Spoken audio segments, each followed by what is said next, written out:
Tumatakbo ang lalaking yan nang mabundol ng tricycle sa Mabini, Batangas. Dead on arrival siya sa ospital. Ayon sa mga pulis, posibleng hindi napansin ng tricycle driver ang biktima. Medyo matulin din daw ang tricycle. Nasa kustodiya na ng pulisya ang tricycle driver na naharap sa reklamong reckless imprudence resulting in homicide. Namataan sa Timor-Leste ang ilang kaanak ni dating Negros Oriental Representative Arnolfo Teves. Sa ibinigay na larawan ng source ng GMA Integrated News, pasakay ang 6 na kaanak ni Teves sa private jet na papuntang Cambodia mula Timor-Leste. Hindi pa mapauwi si Teves na inaresto sa Timor-Leste nitong Marso dahil hinihintay pa ang desisyon ng mataas na hukuman ng Timor-Leste kaugnay sa kanyang pagkakaaresto. Naaktuhang nagsa-cellphone ng isang bus driver habang nagmamaneho sa EDSA bus carousel. Nagpaliwanag ang driver na posibleng maharap sa reklamong paglabag sa Anti-Distracted Driving Act. May report si Joseph Moro. Tutok sa cellphone ang bus driver na ito habang nasa loob ng EDSA bus carousel. Habang umabante ang bus sa unahan, umusad din siya pero abala pa rin sa pagsi-cellphone.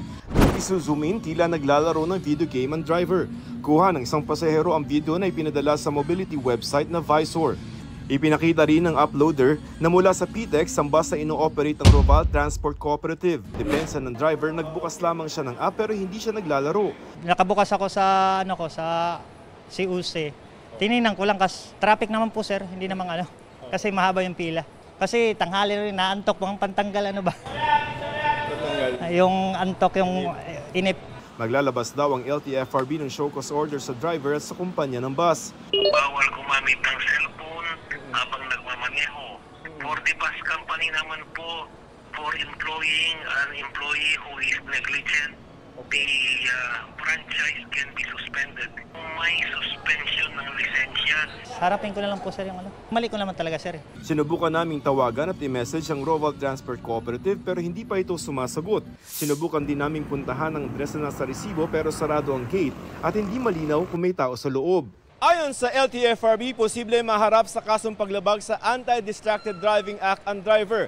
Sa Republic Act 10913, itinuturing na distracted driving ang paggamit ng mobile device para magpadala at magbasa ng text, tumawag o tumanggap ng tawag, maglaro, manood, mag-internet at iba pa habang umaandar o kahit nakatigil sa stoplight. Exempted sa patakaran ng mga emergency call o yung nagmamaneho ng emergency vehicle tulad ng ambulansya at fire truck habang gumagawa ng emergency assistance.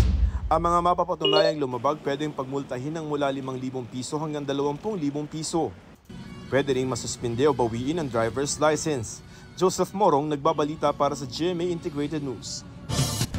Patay ang isang bata sa Cebu City matapos mahulog mula sa 27th floor ng isang kondo. Sa inisyal na investigasyon ng pulisya, lumusot ang bata sa bintana ng kondo. Natutulog daw ang bata nang iwanan ng kanyang ina para sumaglit sa ground floor. Nang bumalik ang nanay, wala na ang bata. May nagsabi umano sa ina na may nahulog na kalaunay na kumpirmang anak niya. Bumagsak ang bata sa isang canopy sa ikatlong palapag. Patuloy na nangangalap ng CCTV footage ang pulisya. Sinusubukan ng GMA Integrated News na makausap ang ina ng bata pero hindi siya nagpaunlak ng panayam. Nangako ang management ng kondo na magbibigay ng suporta sa pamilya. Tiniyak nilang sinusunod nila ang safety at security measures.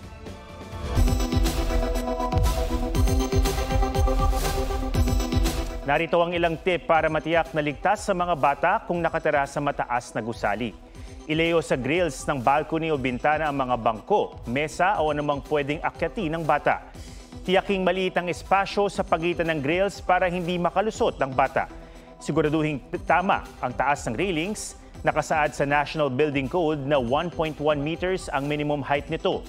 Panatilihing nakalock ang mga bintana o pinto sa balcony. Mainam din kung tuturuan ng mga bata ng safety measures. Simula sa Huwebes, half-day muna ang klase sa mga public schools sa Maynila bilang pag-iingat sa matinding init. May report si Ivan Mayrina.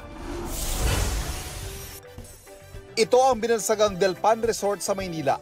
Kaliwat kanan ng inflatable pool sa labas ng mga bahay.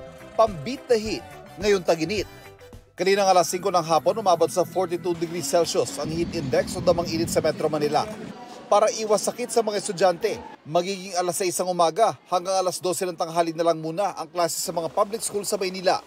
Simula yan sa Huwebes hanggang May 28, alinsunod sa utos ng DepEd Division Office. Mungkahi naman ng isang mambabatas, dapat magkaroon din ng warning signal sa init tulad sa bagyo. Bawat signal level, may katapat-tapang suspinde ng lokal na pamahalaan sa klase at trabaho.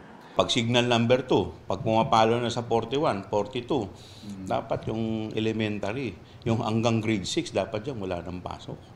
Diba? At dapat yung mga senior citizen, hindi na pinapayagan na lumalabas, lalo na yung mga may comorbidity.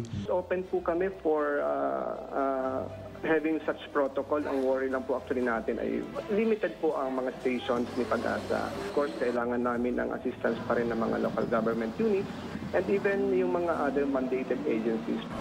Sa datos sa Pag-asa, 8 lugar ang inaasahang nasa danger level o aabot sa 42 degrees Celsius pataas ang heat index bukas. I-limit natin yung time natin that we are spending outdoors, lalong-lalo na kapag kakatirikan po ng araw. Yung palagian po natin pag-inom ng tubig, no? Kakatulong ito upang hindi tayo ma-dehydrate. Ivan Merina nagbabalita para sa GMA Integrated News.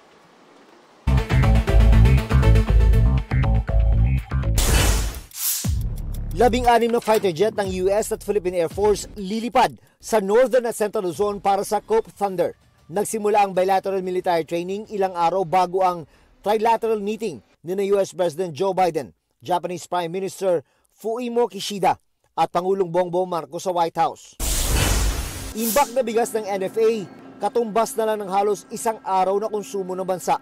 Sa ulat ng Super Radio DCWB, sinabi ng NFA na gumagawa na ng mga hakbang ang NFA para masolusyonan ang problema. Aso sa Legazpi City, Albay, pinana sa ulo. Naging pahirapan ang pagtanggal sa pana. Nagpapagaling pa ang aso at hindi pa kilala kung sino ang namana rito. June Veneracion nagbabalita para sa GMA Integrated News. Ayon sa kanyang ina, i-hot compress sana ng nursing aide ang anak dahil masakit ang tiyan. Pero ang pinaglagyan daw ng mainit na tubig ay surgical glove. Sumabog ito at tumapon ng mainit na tubig sa bata. Hindi na raw pinabayaran sa kanila ang gasto sa ospital, pero pinapipirma raw sila ng quit claim bago ma-discharge sa ospital, bagay na hindi nila ginawa. Kahapon sinampahan na ng NBI ng reklamong gross negligence resulting to serious physical injury ang presidente ng ospital. Sinubukan ng GMA Integrated News na kunin ang pahanig o yung pahayag ang mga kawini ng ospital pero tungkol dito.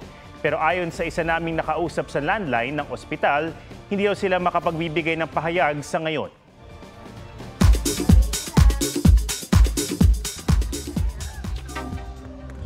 John McClane Coronel aka Taylor Sheesh na trauma raw sa tinamong pananakit habang nagpe-perform sa pista sa Pangasinan.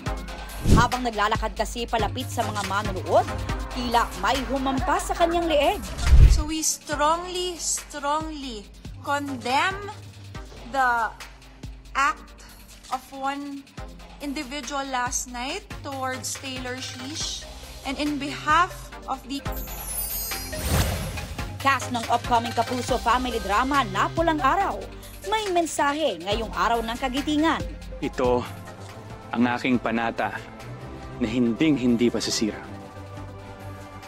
Para sa'yo, para sa kanila, lalaban, tuwina.